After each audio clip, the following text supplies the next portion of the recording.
রঙিন ফুলের অপরূপ রঙে সেজেছে পাবনার দাশুরিয়া বাইপাস গোল চত্বর এলাকা। যাত্রী পথচারীর মুগ্ধতার পাশাপাশি সৌন্দর্য উপভোগে ছুটে আসছেন দূর দূরান্তের দর্শনার্থীরাও।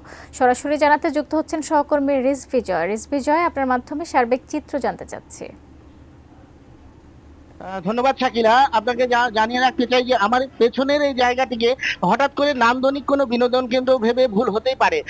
কেননা আসলে সচরাচর বাংলাদেশের যে সড়ক বিভাজকের পাশের যে গোল চত্বরগুলো রয়েছে সেগুলো ময়লা আবর্জনায় ঠাসা থাকে এবং সেখানে কিন্তু একটি অস্বাস্থ্যকর পরিবেশই বিরাজ করে। তবে পাবনার এই দাশুরিয়া গোল চত্বর, যেটি আসলে উত্তরবঙ্গ এবং দক্ষিণবঙ্গের মিলনস্থল বলা যায়, প্রতিদিন এখান দিয়ে প্রায় লক্ষাধিক মানুষ কিন্তু যাতায়াত করে। এর পাশাপাশি খুবই ব্যস্ততম একটি এলাকা, সেই জায়গার এই গোল চত্বরটিকে কিন্তু এভাবেই সাজানো হয়েছে যেন একেবারে ফাল্গুনের আগমনী বার্তা জানাচ্ছে এই ফুল বাগানটি।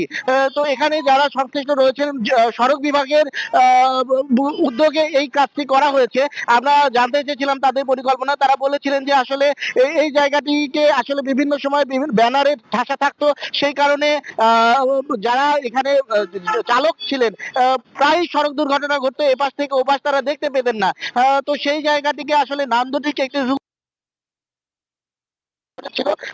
ময়লা আবর্জনা পরিষ্কার করে 2021 সাল থেকে তারা কিন্তু টানা এই কর্মযজ্ঞটি করে যাচ্ছেন। আমরা কথা বলেছিলাম এখানকার যিনি মালি রয়েছেন, তিনি জানিয়েছেন যে এখানে প্রায় 20,000 চারা লাগানো হয়েছে এই গোলচক্রটি সহ আশেপাশের যে পুরো এলাকাটি এরকম ফুলের মেলা কিন্তু বসেছে এক প্রকার।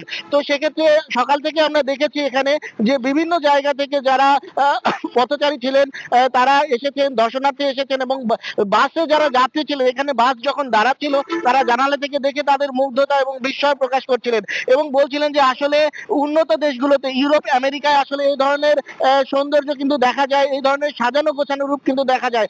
এই উদ্যোগটি যদি অনুসরণ করে সারা দেশে সড়ক বিভাজক গুলো এভাবে সাজানো যায় তাহলে কিন্তু একটি অন্যরকম চিত্র এবং সুন্দর একটি পরিবেশ কিন্তু তৈরি হবে। তো সেটাই তারা দাবি জানিয়েছেন যে সারা বছর যেন আসলে এই জায়গাগুলো একটি সুন্দর এরকম রূপ ধরে রাখা যায়। শাকিলা, এই ছিল আমার কাছে পাবনার সর্বশেষ খবর।